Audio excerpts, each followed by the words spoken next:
নমস্কার বন্ধুরা, ঘরোয়া ঘরকন্যায় সকলকে স্বাগত জানাই। বন্ধুরা, আজ আমি করব মোচার চপ। তা আমি এখানে কিছু পরিমাণ একটা ছোট্ট মোচা ছিল, তো ওটা রান্না করলে ভালো হবে না। আমি একটা ছোট্ট মোচা আমি সেদ্ধ করে নিয়েছি, আর এখানে আলু আমি সেদ্ধ করে নিয়েছি। আর এখানে মোচার চপ বানাতে আমার চিংড়ি মাছ নিয়েছি, আর এখানে পেঁয়াজ আছে, রসুন আছে, কাঁচা লঙ্কা আছে, আর আদা আছে, আর একটা পাতিলেবু নিয়েছি। যেহেতু আমি চিংড়ি মাছ দেবো, একটু পাতিলেবু দিলে চপ হলে চপে একটু টক টক জাতীয় জিনিস কিছু দিলে খেতে ভালো লাগে। তো আমি সবার প্রথমে এগুলোকে আমি মিহি করে বাটবো না, একদম একটু মানে রাফলি করে একটু বেটে নেবো। আমি এই গ্রেটারের সাহায্যে আলুটাকে এই মোচার মধ্যে গ্রেট করে নেব এরকমভাবে, তাতে আলুটা দলা পাকিয়ে না যায়। ঠিক এমনভাবে সব আলুগুলোকে আমি গ্রেট করে নেব। বন্ধুরা, আমি যে আমি পেঁয়াজ, রসুন, আদাটা আর এবং কাঁচা লঙ্কা বলেছিলাম আদা ভাঙা করে আমি নেব, এই যে আমি ঠিক এরকমভাবে নিয়েছি। চপ জাতীয় জিনিসে একদম মিহি পেস্ট হলে কিন্তু ভালো লাগে না, তাই আমি এটাও দিয়ে দেবো। লেবুর রসটা আমি এর মধ্যে দিয়ে দেবো। এবার বন্ধুরা একটু হলুদ দিয়ে দেবো পরিমাণ মতো, আর পরিমাণ মতো লবণটা দিয়ে দেবো। এবার ভালো করে মাখিয়ে নেব, মাখিয়ে একটা দইয়ের আকারের মতো তৈরি করে নেব। আর এই যে আমি যে মশলাটা করে রাখি, হ্যাঁ, সেই মশলাটাও কিছুটা দেব, দিলে পারে এতে খেতে কিন্তু বেশ দারুণ লাগবে মোচার চপটা। এটা দিয়ে আমি ভালো করে এখন মাখিয়ে নেব।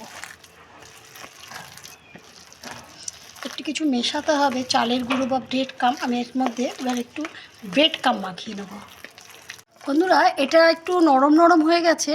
হ্যাঁ, আমি ঘরে পাউরুটি গুঁড়ো করে আমি ব্রেড কাম করে রাখি, আমি সেটা কিছুটা দেব, তাহলে বেশ একটু খাস্তাও হবে, খেতেও খুব টেস্ট হবে। একটু শক্ত শক্ত করে নিতে হবে জিনিসটাকে। আরও আমি পুরোটাই দিয়ে দিলাম, তাহলে খেতে আরও বেশি ভালো লাগবে। আবার এটা আমি গোল গোল করে আকার করে এর ভেতরে ভেতরে চিংড়ি মাছগুলো আমি দেব। বন্ধুরা, সবার প্রথমে আমি এরকম গোল করে নেব। গোল করে এই হাতে একটা গর্ত করে দেবো। এবার এর মধ্যে দুটো চিংড়ি মাছ দিয়ে, দুটো তিনটে চিংড়ি মাছ দিয়ে দিলাম, দিয়ে আবার আমি গোল করে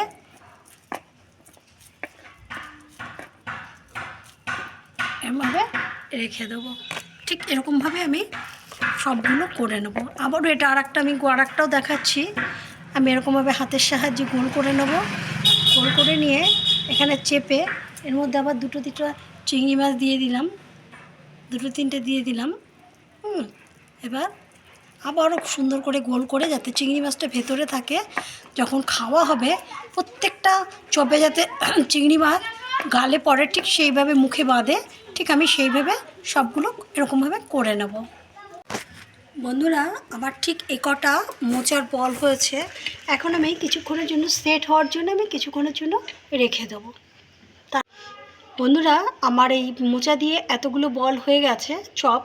আমি বল আকারে করব। তা যেহেতু ভেতরে আমি চিংড়ি মাছ দিয়েছি, সেই কারণে আমি বল আকারে করছি। আর এখন আমি কিছুক্ষণের জন্য সেট হওয়ার জন্য রেখে দেবো। আমি তারপরে ব্যাটারে ডুবিয়ে তারপরে এগুলো ভেজে নেব।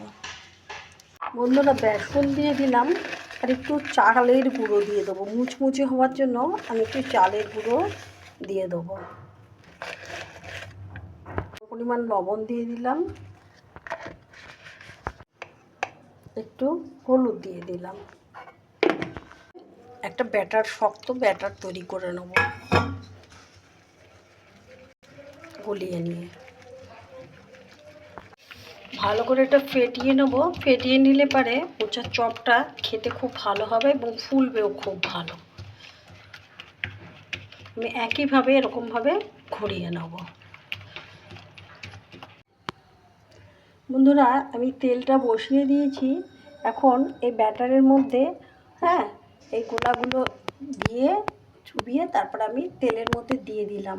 আমি তেলটা খুব একটা বেশি গরম করিনি, আস্তে আস্তে যাতে চপগুলো ভাজা হয়। তার কারণ ভেতর তো চিংড়ি মাছটা দেওয়া আছে, চিংড়ি মাছটাও আস্তে আস্তে ভাজা হবে, সেই কারণে আমি অল্প তেলটা গরম হওয়াতে আমি দিয়ে দিলাম। এভাবে আমি সমস্ত চপগুলোকে ভেজে নেব।